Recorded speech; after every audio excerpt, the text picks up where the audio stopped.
Hi guys! Ito nga pala yung racket ko ngayon, racket namin. Sinama ko yung dalawang workmate ko. Yan, shoutout nga pala sa inyong dalawa, Edwin at kay Alvin.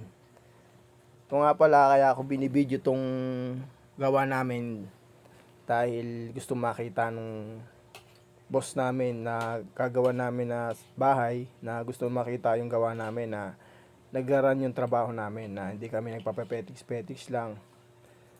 Ayan, kaya binibideo ko to. Ayan, yan nga pala silang dalawa. Shout out sa inyo, Edwin, saka Kuya Alvin. Yun nga pala yung mga natapos yan, mga natapos na yan. Bali, gaglas na lang yan. Bali, yan lang palang naumpisa namin dahil may mga pinto pa yan. Tapos, owning na double swing. Yan, kaya binibideo ko para kahit papano makita nyo yung mga gawa namin na okay naman at malinis. Ito nga pala yung materyales, yan, yung mga naputol. Yan, ito nga pala, shoutout Edwin, wala kang mukha. Okay, Alvin, shoutout. Nga pala, ito, yung kasama ko, hindi ko pa rin nakita kaya hindi ko na mapangalanan kung sino. Salamat guys.